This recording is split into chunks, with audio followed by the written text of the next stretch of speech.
আমি অর্গানাইজারদের প্রতি ধন্যবাদ জানাবো এই জন্যেই যে এই রকম একটা মহাপ্রাণ সম্পর্কে আমি এতটা লিটারেট ছিলাম না, কিন্তু গত 4-5 দিন আমাকে রাত দিন খাটিয়েছেন এই বয়স্ক মানুষগুলো। তারা যেভাবে খেটে চলেছেন তাদের তো পরিশ্রমের সম্মান জানাতেই হবে। আজকের ওয়ার্কিং ডেজ আপনারা জানেন, তো এরকমভাবে ছুটি নিতেই হচ্ছে। কিন্তু এই মানুষগুলো যখন ধরেছেন যে আমাকে এখানে আসতে হবে, তখন আমি না করতে পারিনি। এটা শুধু তাদের প্রতি সম্মান জানানো হয়, এতদিন যে মানুষটা নিয়ে আমি চর্চা করিনি তার জন্য যে পাপ আমি করেছি সেই পাপ খালনের জন্য। এটা মহাপ্রাণের প্রতি আমার পাপ খালনের একটা উদ্যোগ আজকের এই বক্তব্য রাখতে আসার জন্য, এবং যে মঞ্চে আমি এই সমস্ত মহান মানুষদের সঙ্গে একা শুনে বসতে পেরেছি এবং আপনারা সবাই সামনে রয়েছেন। আপনারা আমাকে অনেক ভালোবাসেন, অনেকে শুভেচ্ছা করেন, কেননা এত কিছু ঝড়ঝাপটার পরেও আমি যে এখানে এখনও গলা উঁচু করে গলা জোরে এখনও টিকে রয়েছি, সেটা কেবলমাত্র আপনাদের জন্য। কেননা আপনারা ডাকেন, আপনারা আমার কথা শোনেন, আপনারা আমার কথা গ্রহণ করেন, এই জন্যেই। এবং সেই ভিত্তিগুলো, তার ভিত্তিগুলো একটা হচ্ছে ডক্টর বি.আর. আম্বেদকর যদি একজন হন, মহাপ্রাণ যোগেন্দ্রনাথ মণ্ডল আর একজন। তো আমার এখানে যে দায়িত্বটা পড়েছে সেটা হচ্ছে কি, ভারতবর্ষের যে বিভাজন, সেখানে যোগেন্দ্রনাথের ভূমিকা এবং তৎপরবর্তী যে সাম্প্রদায়িক দাঙ্গা হয়েছিল সেখানেও মহাপ্রাণের যে ভূমিকা, এই বিষয় সম্পর্কে একটুখানি আলোকপাত করা। এখানে এমন অনেক মানুষ রয়েছেন যাদের কাছে আমি কিন্তু, তারা হচ্ছেন স্ক্যানার, সেই স্ক্যানারের সামনে আমি দাঁড়িয়ে রয়েছি, কেননা তারা অনেকে আমার থেকে অনেক বেশি ভালো জানেন।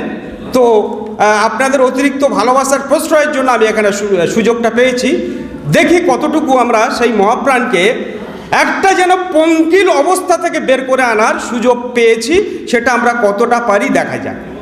তো দেখা যাক এই যে কথাটা আসছে মহাপ্রাণ, যে তাকে একটু আগে বলা হচ্ছিল, বক্তা বলছিলেন যে তার নাম হয়ে গেছিল নাকি যোগেন আলী মোল্লা, এরকম একটা কথা নাম হয়ে গেছিল। এবং এখনও আমরা সমাজ মাধ্যমে দেখতে পারি আমার সমাজের মানুষই কিন্তু সেই কথাটাকে ইঙ্গিত করে তারা এখনও তার গায়ে কর্দম বা কাদা ছড়িয়ে যাচ্ছে। সেটা থেকে আমরা তাকে কতটা মুক্ত করতে পারি কি না আপনারা সবাই জানেন, তবু সেটা নিয়ে আরেকবার আলোচনা। আচ্ছা, দেখে নেওয়া যাক কেন তার উপরে এই যে কালিমাটা আসছে। না, প্রথমত তিনি নিজামুদ্দিন, খাজা স্যার নিজামুদ্দিনের মন্ত্রিসভাতে যোগদান করেছিলেন এবং পরবর্তী ক্ষেত্রে পাকিস্তান এবং ভারত দুটো দেশ বিভাজিত হওয়ার পরে তিনি পাকিস্তানে চলে গেছিলেন, তিনি ভারতে থাকেননি। এবং তারপরে যে কথাটা বারবারই রেফারেন্সটা দেওয়া হয়, তিনি পাকিস্তান ছেড়ে পালিয়ে এসেছিলেন তার স্বজনদেরকে একা রেখে। এই জন্য তাকে অনেকে বলে থাকেন যে স্বার্থপর, এবং যে মুসলমানদেরকে তিনি ভরসা করেছিলেন তাদের ভরসাতে আর থাকতে পারেননি, তিনি পালিয়ে এসেছিলেন একেবারে তার স্বজনদেরকে বিপদে ফেলে রেখে। তো এই ব্যাপারগুলো থেকে আমরা দেখি আমরা মহাপ্রাণকে কতটা মুক্ত করতে পারি, দেখা যাক। আচ্ছা, আমরা যদি ইতিহাস দেখি যে আমাদের যে দলিত আন্দোলন বা শিডিউল কাস্ট বা ডিপ্রেসড ক্লাসের যে আন্দোলন, সেখানে মুসলমানদের অবদান কতটা আছে সেটা আমরা আগে দেখি। এবং তার পাশাপাশি রাখবো যে এদেশটা স্বাধীনতার বকলম নিয়ে রেখেছিল যারা, সেই কংগ্রেস এবং গান্ধীজি, তাদের এই মুসলমানদের প্রতি কেমন দৃষ্টিভঙ্গি, এবং একই সঙ্গে এই পিতৃবর্গ এবং তপশিলি জাতির প্রতি কেমন দৃষ্টিভঙ্গি, দুটোকে পাশাপাশি রেখে যদি আমরা বিচার করি, আমার মনে হয় একটা স্বয়ংসম্পূর্ণ মানুষ, মহাপ্রাণ একটা স্বয়ংসম্পূর্ণ মানুষ হিসেবে উঠে আসবেন, যার পরিশীলিত এবং পরিচ্ছন্ন একটা ইমেজ আমাদের চোখের সামনে ভেসে উঠবে। এবং আমরা বুঝতে পারবো যে বি.আর. আম্বেদকর এবং যোগেন মণ্ডলকে আমরা কিভাবে পাশাপাশি রেখে তবেই আমরা আমাদের কৃতজ্ঞতা সেই সমাজের প্রতি আমরা জ্ঞাপন করতে পারি। তো দেখা যাক, আমরা যদি প্রথম দেখুন, যখন জ্যোতিবা ফুলেকে তার বাবা বাড়ি থেকে তাড়িয়ে দিচ্ছেন, কেন না তিনি স্ত্রীকে লেখাপড়া শেখাবেন, বাবা তাড়িয়ে দিচ্ছেন জ্যোতিবা ফুলেকে, দম্পতিকে বাড়ি থেকে তাড়িয়ে দেওয়ার পর তিনি জায়গা পাচ্ছেন কোথায়? উসমান শেখের বাড়িতে, দুই ভাই বোন ফাতিমা শেখ এবং উসমান শেখ, আমরা জানি। তারপরে সেখান থেকেই তার সমস্ত কার্যকলাপ, মাইকটা একটু সমস্যা করছে মনে হচ্ছে, সেখান থেকেই তার সমস্ত কার্যকলাপ কিন্তু চলছে।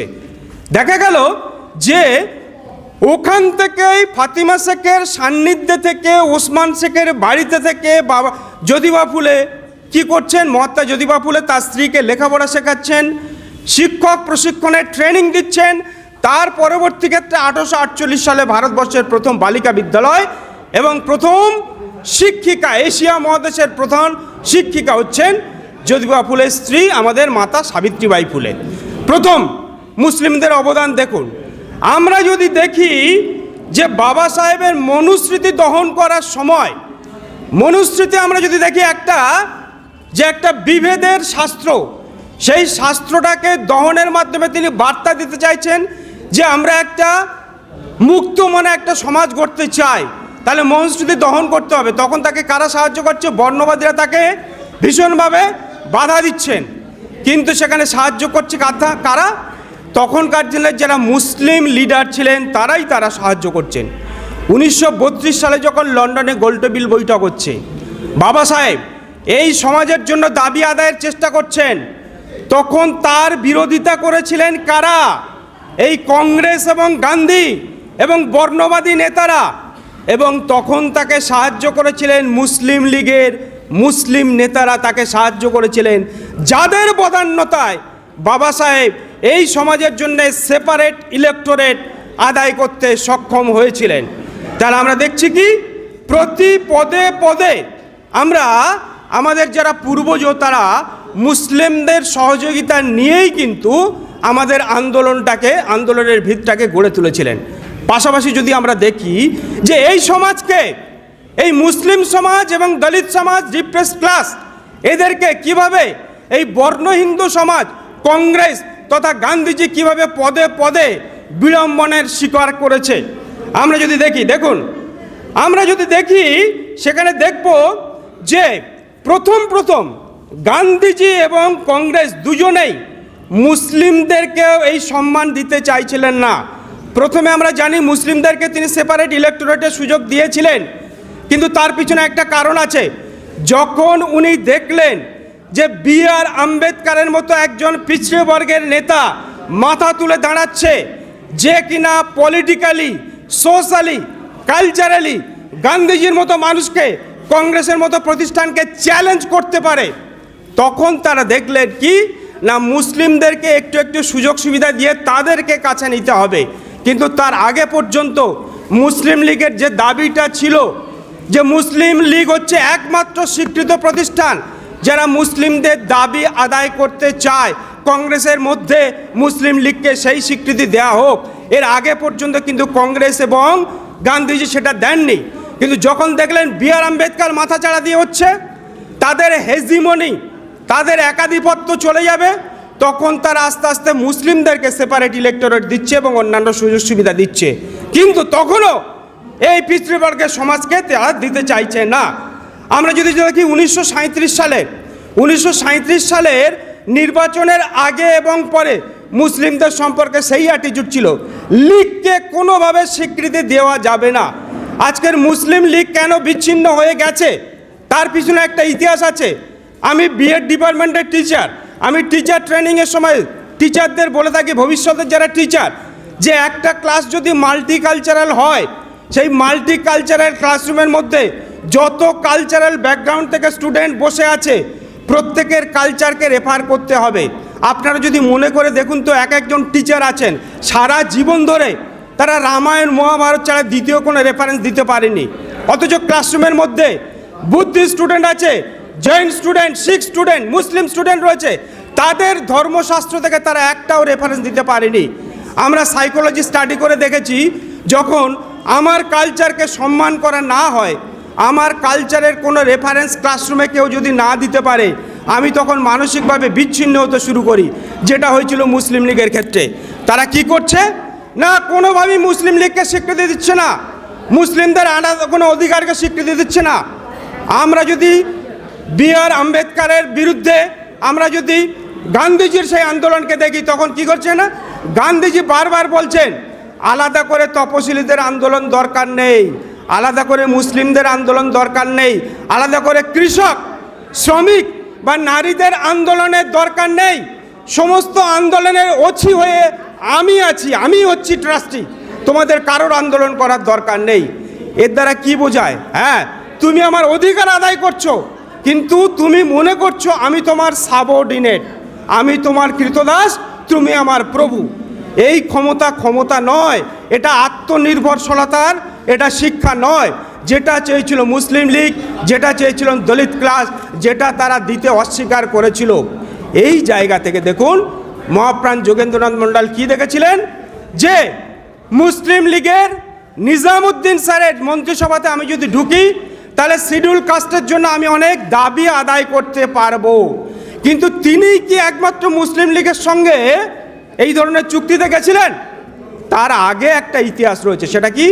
ফজলুল হক এবং শ্যামা প্রসাদ মুখার্জি, শ্যামা হক চুক্তি। আজকের যার দল, যার সংগঠন চিৎকার করে বলে বেড়াচ্ছে যে এই যোগেন্দ্রনাথ মণ্ডল কি করেছিল না, মুসলিমদেরকে তোল্লা দিয়েছিল, তাদের সঙ্গে চুক্তিতে গিয়ে দেশটাকে ভেঙে দিয়েছে, পাকিস্তান তৈরি করেছে, শেষে পাকিস্তান গিয়ে পাকিস্তান থেকে পালিয়ে এসেছিল। কিন্তু মুসলিমদের সঙ্গে প্রথম চুক্তি কে করেছিল? এই শ্যামা প্রসাদ মুখার্জি। আজকের যে বিজেপি, আগের যে জনসংঘ, তাদেরই পূর্বসূরি, তাদেরই প্রতিষ্ঠাতা এই শ্যামা প্রসাদ মুখার্জি। শ্যামা প্রসাদ মুখার্জি যখন মুসলিমদের সঙ্গে চুক্তি করে ডিপ্রেসড ক্লাসকে আরও ডিপ্রেসড করবে, সেটা অন্যান্য না, সেটা গরিমার। আর যখন মহাপ্রাণ যোগেন্দ্রনাথ মণ্ডল নাজিমুল হকের সঙ্গে সেখানে তাদের সঙ্গে চুক্তিতে গিয়ে তিনি কি করছেন? এসসিদের জন্য সেপারেট ইলেক্টোরেট নিচ্ছেন, এসসিদের জন্য শিক্ষায় বরাদ্দ নিচ্ছেন, এসসিদের চাকুরিতে সংরক্ষণ নিচ্ছেন। এটা কিভাবে সম্ভব হয়েছিল? একমাত্র স্যার নিজামুদ্দিন, খাজা নিজামুদ্দিনের মন্ত্রিসভার সঙ্গে চুক্তিতে গিয়ে। তো তখন যখন তিনি গেছিলেন তখন সেখানে হিন্দু মন্ত্রী ছিল, আর তার আগে যখন শ্যামা প্রসাদ মুখার্জি ফজলুল হকের সঙ্গে চুক্তিতে গেছিল তখনও কিন্তু হিন্দু মন্ত্রীরা ছিল। আর সবচেয়ে আশ্চর্যের ব্যাপার দেখুন, ফজলুল হক যখন পাকিস্তান থেকে ফিরে আসছেন তখন অলরেডি পাকিস্তানের দাবি নিয়ে তিনি একটা সভা করে এসছেন, এবং সেই দাবিটা কে পেশ করেছিলেন? ফজলুল হক। পাকিস্তানের দাবি, লাহোরে পাকিস্তানের দাবি পেশ করে সেটাকে অনুমোদিত করে তিনি আসছেন কলকাতাতে ফিরে আসার পর কিন্তু ওই শ্যামা প্রসাদ মুখার্জির দলের যারা মন্ত্রী ছিল তারা কিন্তু কেউ পদত্যাগ করেনি, যে পাকিস্তানের দাবিদার, পাকিস্তান থেকে ভারতবর্ষে আসছে, আমরা তার বিরুদ্ধে অনাস্থা প্রস্তাব আনছি, এরকম কেউ করেনি। তাহলে যেখানে ফজলুল হক এবং শ্যামা প্রসাদ মুখার্জির মন্ত্রিসভা যেখানে গৌরবান্বিত হলো, আর যাদের জন্যে মহাপ্রাণ যোগেন্দ্রনাথ মণ্ডল কাজ করলেন তিনি তো নিঃশর্তে তাদেরকে সমর্থন করেননি। করেছিলেন কেন? আজকের যে শিডিউল কাস্টটা বাংলাদেশে প্রথম, সেখানে কি করেছে? চাকরিতে সংরক্ষণ পেয়েছে, শিক্ষার জন্য আলাদা বরাদ্দ পেয়েছে, সেটা বিকজ অফ মহাপ্রাণ যোগেন্দ্রনাথ মণ্ডল। এবং তার পিছনে কোনোটাই কিন্তু সাম্প্রদায়িক কিছু নয়। তিনি বারবার ওই ফজলুল হককে সামনে বসিয়ে তিনি অপমান করেছেন দৃঢ়ভাবে। এ ব্যাপারে ডক্টর বি.আর. আম্বেদকর নেহরুকে বলতেন মিস্টার প্রাইম মিনিস্টার, তিনি কোনোদিন নেহরুজি বলেননি। তিনি গান্ধীকে বলতেন এম.কে. গান্ধী, জীবনে একবারে তিনি মহাত্মা গান্ধী বলেননি। কেননা বিবিসিতে তার একটা সাক্ষাৎকার রয়েছে, আপনারা জানবেন। তিনি বলতেন হি ওয়াজ নট এ মহাত্মা, হি ওয়াজ এ দুরাত্মা। মহাত্মা গান্ধীকে বলতেন তিনি হি ওয়াজ এ দুরাত্মা। নেহরুকে বলতেন মিস্টার প্রাইম মিনিস্টার, তিনি কোনোদিন বলেননি নেহরুজি। এই ফজলুল হককেও তেমনি একই রকমভাবে। দুজনের কতটা মিল দেখুন। Doctor B.R.. আম্বেদকর যেমন সামনাসামনি এরকমভাবে প্রতিধ্বনি করতেন, এই মহাপ্রাণ যোগেন্দ্রনাথ মণ্ডল শ্যামা প্রসাদ মুখার্জি এবং ফজলুল হককে সামনে বসিয়ে রেখে বলেছিলেন আপনাদের দুজনের ষড়যন্ত্রে এই সমাজটা আজকের জলাঞ্জলিতে চলে যাবে, আমি এটা হতে দেব না। আমি বেঁচে থাকতে শিডিউল কাস্টটা মরবে না, তপশিলি জাতি মরবে না। তপশিলি জাতি মাথা উঁচু করে আছে, মাথা উঁচু করে থাকবে। এবং তিনি একই সঙ্গে কি করেছিলেন? সেই মুসলিম প্রধানমন্ত্রীকেও গালাগালি দিয়েছিলেন, তখনকার দিনের যে শ্যামা প্রসাদ মুখার্জি তাকেও সামনে বসে গালাগালি দিয়েছিলেন। তাহলে এ ব্যাপারে তার কোনো কি ছিল না, কোনো কম্প্রোমাইজ ছিল না, কোনো আপোষ ছিল না। তারপরে যখন ভারত ভাগ হয়েছিল কত সালে? 1947 সালে 3রা জুন ঘোষণা হচ্ছে। 2রা জুন কাদের সঙ্গে আলোচনা করছেন? মাউন্ট ব্যাটেন আলোচনা করছেন গান্ধীজির সঙ্গে, নেহরুর সঙ্গে, সীতারামাইয়ার সঙ্গে, এদের সঙ্গে, বল্লভভাই প্যাটেলের সঙ্গে আলোচনা করছেন তেসরা জুন যখন ঘোষণা হচ্ছে, সেই ঘোষণাটা করা হচ্ছে কাদের দিয়ে?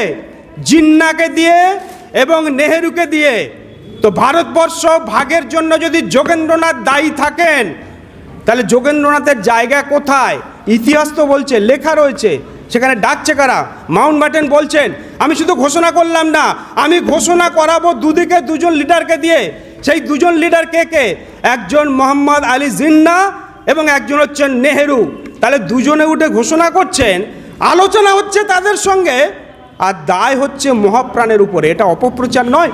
সেই অপপ্রচারের বিরুদ্ধে প্রচার করাটা তার বংশধর হিসেবে আমাদের কি দায় বর্তায় না? সেই দায়টা আমাদের নিতে হবে। তার জন্য যোগেন্দ্রনাথ মণ্ডল এবং আম্বেদকর যেভাবে দৃঢ় চিত্তে সবাইয়ের চোখে চোখ রেখে কথা বলতেন, সেই বার্তাটা আমাদের পৌঁছে দিতে হবে যে তোমরা যে কথাটা বলছো সেটা চরম সত্যের অপলাপ। বরঞ্চ যদি এদের সঙ্গে কেউ চুক্তি করে এই দেশটাকে উচ্ছন্নে নিয়ে যেতে চায়, সেটা কে করেছে? ফজলুল হক এবং শ্যামাপ্রসাদ মুখার্জি করার চেষ্টা করেছিল, যার বাধা দিয়েছিলেন ডক্টর বি.আর. আম্বেদকরের সুযোগ্য সমর্থক সাপোর্টার মহাপ্রাণ যোগেন্দ্রনাথ মণ্ডল। তারপরে যখন পাকিস্তান তৈরির পরে, হ্যাঁ, মোহাম্মদ আলী জিন্নাহর মতো একজন মহান উদার মানুষের মৃত্যুর পরেই পাকিস্তানের ইতিহাস অন্যভাবে হতে থাকলো। তারা সম্মান দিয়েছিল কিভাবে? তাকে আইনমন্ত্রী, শ্রমমন্ত্রী, দ্রুত মন্ত্রক একসঙ্গে দিচ্ছেন যোগেন্দ্রনাথ মণ্ডলকে, এবং মোহাম্মদ আলী জিন্নাহ যোগেন্দ্রনাথ মণ্ডলকে ভীষণ সম্মান করতেন। আসলে যোগেন্দ্রনাথ মণ্ডলের সেখানে অন্তর্বর্তী সরকারের আইনমন্ত্রী হওয়ার কথা ছিল না। 5টা সিট বরাদ্দ ছিল মুসলিম লীগের জন্যে। মুসলিম লীগ থেকে সেই একটা সিট দেওয়া হয়েছিল যোগেন্দ্রনাথ মণ্ডলকে, যার জন্য তিনি আইনমন্ত্রী হতে পেরেছিলেন। এটাই হচ্ছে মুসলিমদের, দলিতদের প্রতি তাদের যে অবদান, এই কথাটা আমাদের মাথায় রাখতে হবে। যেটাকে উল্টো স্রোতে নিয়ে যাচ্ছে এই শ্যামাপ্রসাদ মুখার্জির বংশধরেরা, এর বিরুদ্ধে আমাদের যেতে হবে। এবং শ্যামাপ্রসাদ মুখার্জির বংশধরের সঙ্গে বলতে দ্বিধা নেই, আমাদের সমাজের কিছু বানর হনুমান রয়েছে, তারা এই সুরে পা মেলাচ্ছে, এই সুরে তারা গলা মেলাচ্ছে। এদের বিরুদ্ধে আমাদের বলতে হবে, তার জন্য সঠিক ইতিহাস জানতে হবে। হ্যাঁ, মোহাম্মদ আলী জিন্নাহর মতো উদারমনা মানুষের মৃত্যুর পরেই কিন্তু হলো কি, পাকিস্তানের গতিপ্রকৃতিটা অন্যদিকে চলে যেতে শুরু করলো। শিডিউল কাস্টের জন্য যে সেপারেট নির্বাচন দেওয়ার কথা ছিল, মুসলিম লীগ আর রাজি হলো না। এবং তারপরে কি হলো, ঢাকাতে, খুলনাতে সম্ভবত একটা নমশূদ্র তথাকথিত একজন অপরাধীকে ধরতে গিয়ে পুলিশ সেখানে স্থানীয় মুসলমানদেরকে সঙ্গে নিয়ে এই দাঙ্গাটা বাঁধিয়ে দিয়েছিল। আসলে এদের মনে অনেক দিন ধরে এই ঘৃণার ব্যাপারটা ছিল, শুধু মোহাম্মদ আলী জিন্নাহর জন্য এরা করে উঠতে পারেনি। মোহাম্মদ আলী জিন্নাহর ব্যক্তিত্ব গান্ধীজির ব্যক্তিত্ব, নেহরুর ব্যক্তিত্ব থেকে অনেক বড় ব্যক্তিত্ব, এটা মাথায় রাখতে হবে। সেই ব্যক্তিত্বই আরেক ব্যক্তিত্ব চিনেছিলেন, তিনি হচ্ছেন ডক্টর বি.আর. আম্বেদকর।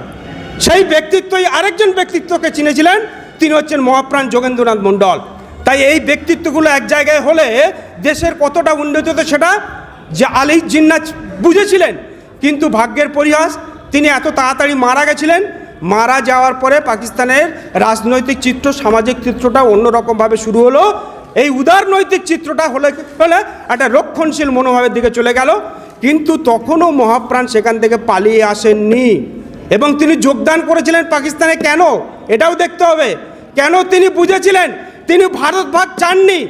তিনি যখন পাকিস্তানে মন্ত্রিসভায় জয়েন করার জন্য যাচ্ছেন, লর্ড মাউন্ট ব্যাটেনকে শেষবারেও বলে যাচ্ছেন, স্যার দেশটা ভাগ করেই দিলেন, দেশটা ভাগ করে দিলেন, দেশটা সর্বনাশ করে দিলেন। আর দেশটা ভাগ হলেও একটা কথা মাথায় রাখতে হবে, বাংলাকে ভাগ করা তার কোনো রকম ইচ্ছা ছিল না। এবং এ ব্যাপারে তার সহযোগী ছিলেন শরৎচন্দ্র বসু, যিনি ছিলেন নেতাজির অগ্রজ। এরা দুজন মিলে চেষ্টা করেছিলেন এই বঙ্গভঙ্গ অ্যাটলিস্ট এটাকে প্রতিহত করতে, কিন্তু পারেননি। কেননা এই শ্যামাপ্রসাদ মুখার্জির মতো মানুষরা তারা চেয়েছিল, এবং তার সঙ্গে কিছু মুসলমানও ছিল, তারা ভেবেছিল যে এটা যদি হয়ে থাকে তাহলে এই বাংলাতে দলিত মুসলিমদের যে একাধিপত্য থাকবে, সেই একাধিপত্যের কাছে বর্ণবাদী ব্রাহ্মণদের একাধিপত্য ধূলিসাৎ হয়ে যাবে। আমাদের জীবনে কোনোদিন একটা আর চেয়ার জুটবে না। কেননা 1937 সাল থেকে শুরু করে 1947 সাল পর্যন্ত আমরা যদি ইতিহাস দেখি, বাংলাদেশের প্রধানমন্ত্রী বরাবর হয়েছেন কারা? মুসলিমরা হয়ে গেছেন এবং সেখানে তারা দলিতদেরকে সর্বতোভাবে সাহায্য করেছে, শিক্ষার ক্ষেত্রে, চাকুরির ক্ষেত্রে সর্বতোভাবে সাহায্য করেছিলেন। সেই জন্য তার মনে হয়েছিল যে পাকিস্তানের মধ্যে যেহেতু এই যে হিন্দু প্রধান তথাকথিত তপশিলি প্রধান এলাকাগুলো পড়ে গেছে, তাহলে আমি যদি ভারতে থেকে যাই এরা কার মুখের দিকে তাকিয়ে থাকবে। তিনি বুঝেছিলেন এদের জীবনে একটা বিপদ নেমে আসতে পারে, তাই তিনি তার নিজের সমস্ত পলিটিক্যাল ক্যারিয়ার, তার যে ক্যারিয়ারকে বিসর্জন দিয়ে তিনি কিন্তু পাকিস্তানের সঙ্গে ছিলেন। কেননা পাকিস্তান প্রতিশ্রুতি দিয়েছিল তপশিলীদের জন্য সেপারেট নির্বাচনের ব্যবস্থা করবে, কিন্তু আলী জিন্নার মৃত্যুর পরে সেটা সম্ভব হয়নি। যাই হোক, দাঙ্গার পরে তিনি দেখলেন যে না, পাশে থাকতে হবে।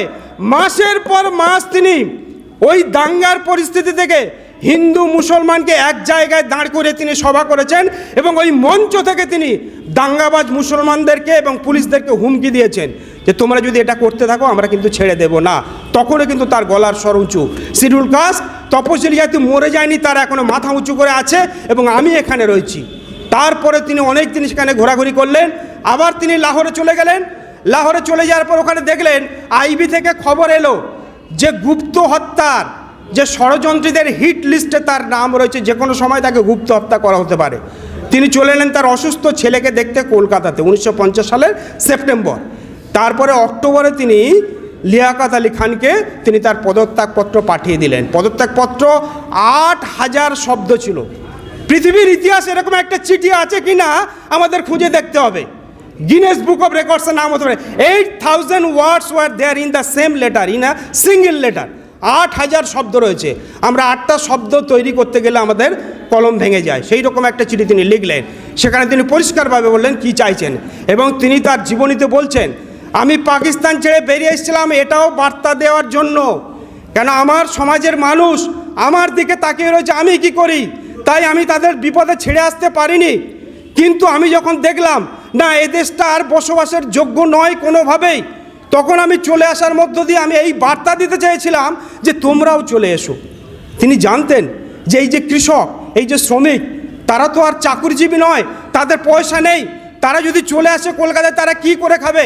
আমরা যদি উদ্বাস্তুদের ইতিহাস দেখি, প্রথমের দিকে কারা এসেছিল, যারা শিক্ষিত ছিল, যাদের অর্থ ছিল তারাই এসেছিল। কিন্তু শেষের দিকে কারা এসেছিল, একেবারে মাটি কামড়ে পড়ে থাকা কৃষক সম্প্রদায়, যারা তাদের মাটিকে জীবনের চেয়ে ভালোবাসে এবং যারা জানে উদ্বাস্তু হয়ে গেলে তারা একেবারে বিচ্ছিন্ন হয়ে যাবে, তাদের কিছু করার থাকবে না, না খেয়ে মরতে হবে।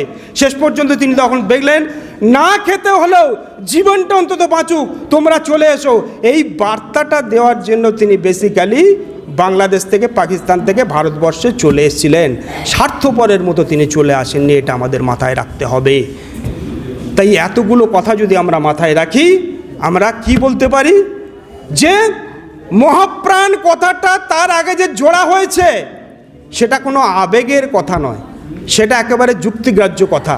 আমরা যদি মহাত্মা জ্যোতিবা ফুলে বলে থাকি, তার সুযোগ্য শিষ্য ফলোয়ার যদি ডক্টর বি.আর. আম্বেদকর, সেই ট্রেডিশনে যদি আরেকটা সংযোজন হয়, সেই সংযোজনের একেবারে আরেকটি উজ্জ্বল তারা মহাপ্রাণ যোগেন্দ্রনাথ মণ্ডল।